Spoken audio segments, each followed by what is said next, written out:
Bonjour et bienvenue dans Voix de recruteur by Fed Group. Vous voulez changer de job? Vous cherchez de nouveaux collaborateurs? Nos experts vous donnent des clés de réussite pour décrocher le meilleur poste ou le meilleur candidat, celui qui vous ressemble. Ici, on parle entretien d'embauche, intérim, CV, questions magiques et plein d'autres choses. Parce que dans chaque rencontre, il y a une opportunité. Construisons ensemble vos succès professionnels de demain. Bonne écoute! Bonjour et bienvenue dans Voix de recruteur by Fed Group. Je suis Maëva Ramsay, chef de projet Content Marketing chez Fed Group, et aujourd'hui, on va répondre à une question que presque tous les candidats se posent. Les recruteurs sont-ils vraiment leurs alliés? Alors, j'aimerais vous dire que oui, mais la meilleure façon de le savoir, c'est d'interroger directement un recruteur. Et je suis donc accompagnée de Chloé Potier, consultante exécutive chez Fed Human. Bonjour Chloé. Bonjour Maëva. Alors ensemble, on va décrypter les situations délicates auxquelles les candidats sont confrontés.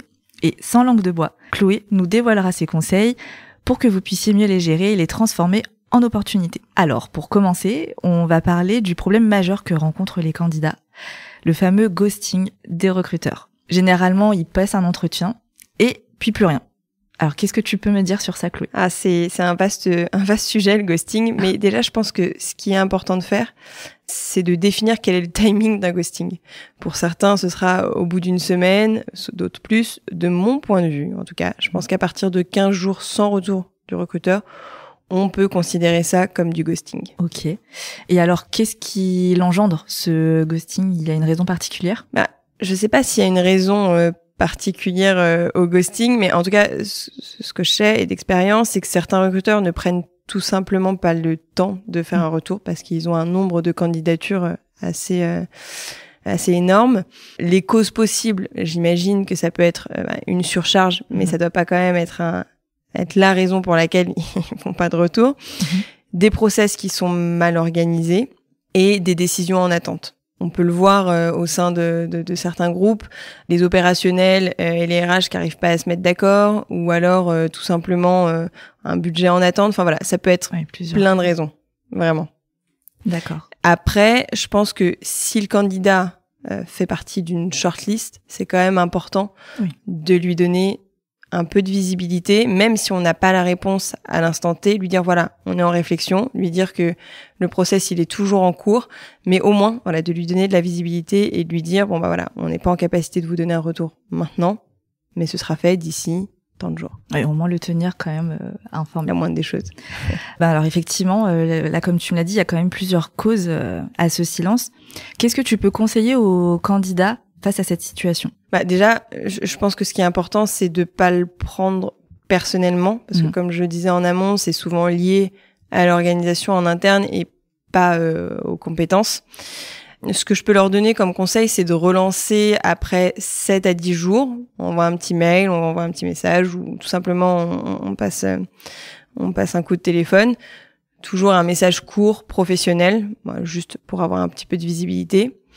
Et ce que je peux conseiller également, c'est aussi de préparer un plan B, ne jamais miser sur une seule et même opportunité, mais de postuler sur plusieurs postes, bien évidemment toujours en cohérence avec le profil. Oui, on maximise ses chances d'être retenu. Évidemment. Parfois, les candidats peuvent faire face à des processus de recrutement trop longs. Par exemple, il y a plusieurs entretiens ou alors plusieurs décideurs, comme tu le disais tout à l'heure, des tests interminables. Quelles peuvent être les conséquences sur les candidats?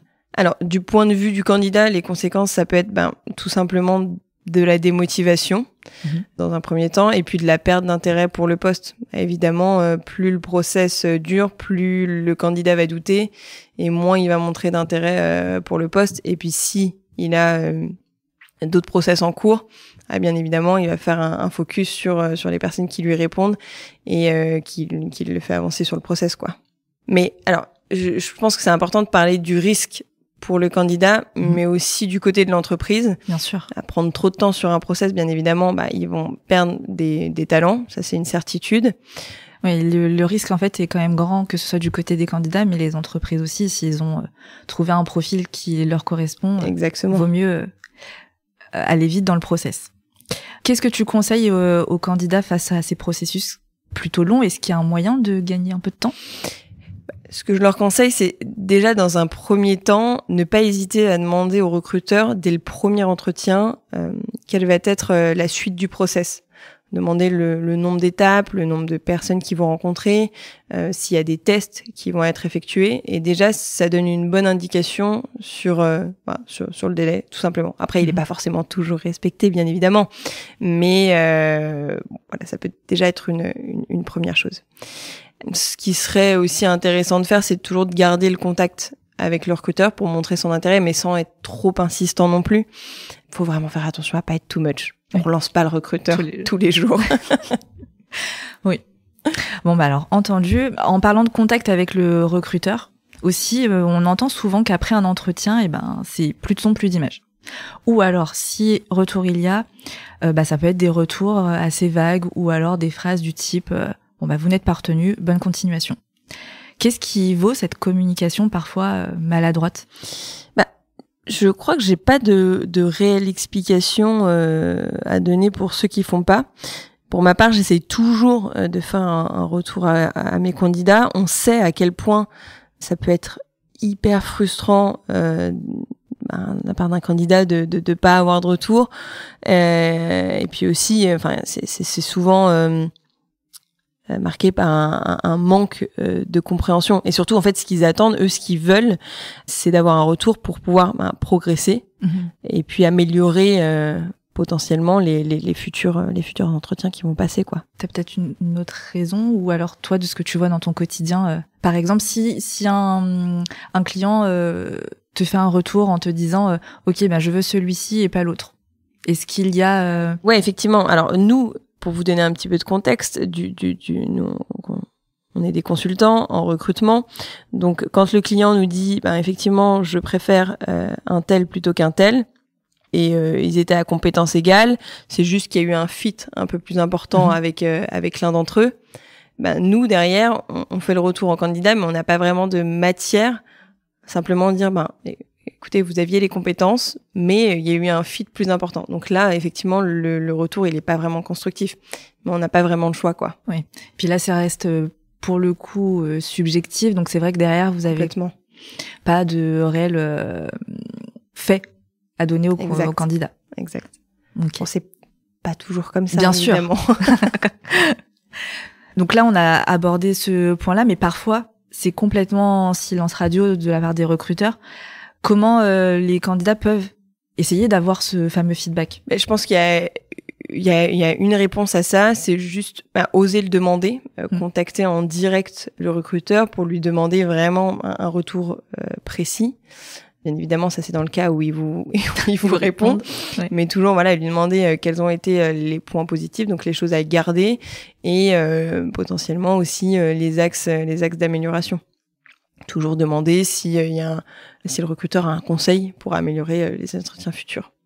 Je pense que c'est déjà bien. Maintenant, on va aborder un sujet qui peut être tabou pour certains, la négociation salariale.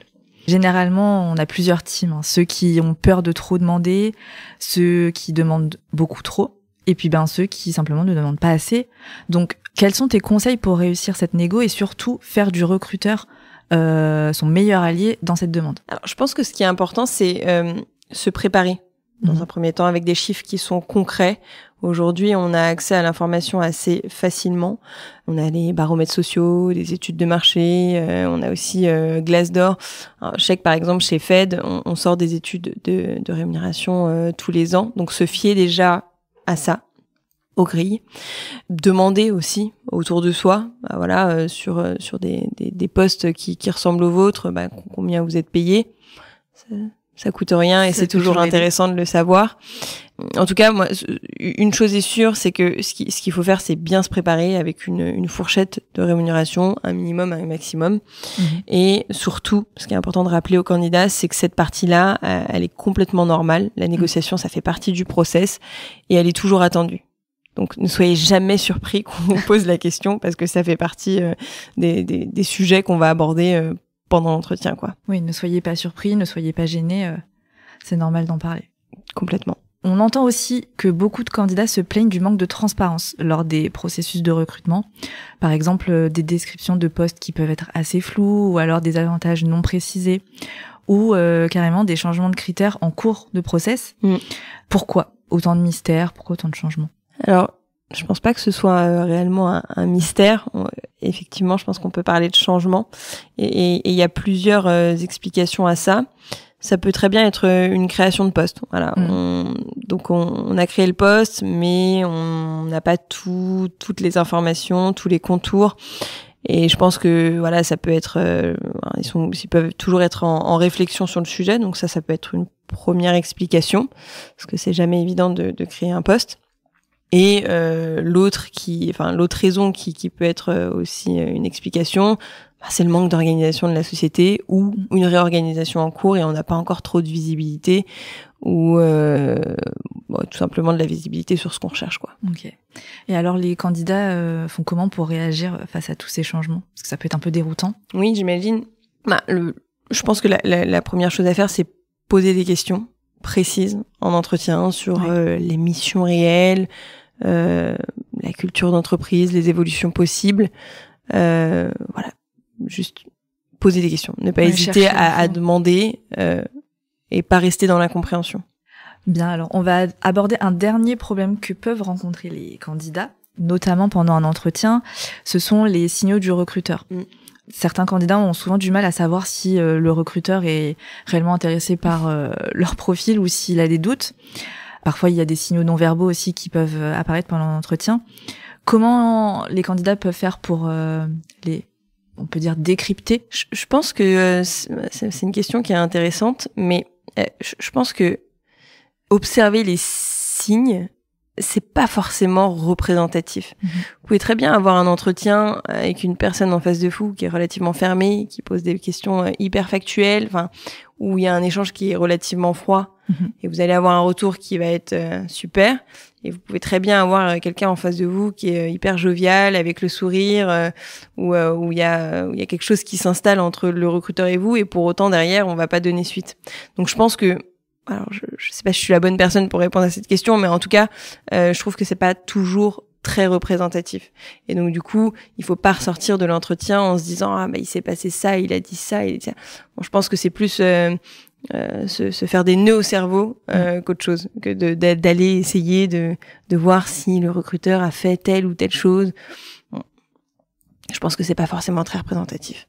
Ok, bon alors donc le conseil qu'on peut donner, c'est ne vous arrêtez pas à ça. Faites confiance peut-être à vos compétences, à votre profil, et puis le reste complètement. se fera.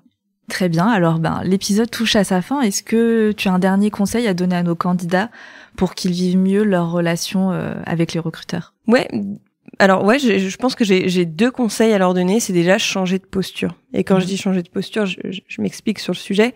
C'est ne pas se voir uniquement comme la personne est évaluée, mais vraiment voir le recruteur comme un partenaire de discussion. Déjà, ça, c'est le premier conseil. Je pense que c'est hyper important. Faut quand même rappeler que l'entretien, ça reste un échange, et ne pas oublier surtout aussi que vous êtes évalué effectivement, mais que vous allez aussi évaluer l'entreprise que vous allez potentiellement rejoindre. Et puis toujours, à être très rester très sympathique avec le recruteur en le remerciant et en mettant toujours une petite touche positive, quoi. Oui, le monde est petit, ne grillez pas vos cartouches. Surtout qu'on peut, surtout dans le monde des cabinets, on peut être appelé pour des postes divers et variés. Du volume, on en a. Ouais. Donc c'est toujours important. Et quoi qu'il arrive, même si c'est pas un recruteur en cabinet, toujours garder des bonnes relations. On sait pas de quoi est fait l'avenir. Super. On le sait, la relation avec les recruteurs n'est pas toujours simple, mais avec une bonne préparation et comme tu l'as dit, avec une bonne posture, vous pouvez garder la main sur votre parcours et transformer chaque expérience en apprentissage. Merci Chloé pour tes précieux conseils. Avec plaisir. Si vous avez aimé l'épisode, n'hésitez pas à le partager ou laissez-nous une étoile ou un commentaire. Et pour ma part, je vous donne rendez-vous pour un nouvel épisode prochainement. À bientôt. Merci pour votre écoute. Nous espérons que ce temps de partage vous a plu. Abonnez-vous pour plus d'histoires professionnelles et de témoignages enrichissants. Suivez-nous sur LinkedIn et retrouvez nos offres d'emploi sur notre site carrière fed-group.fr.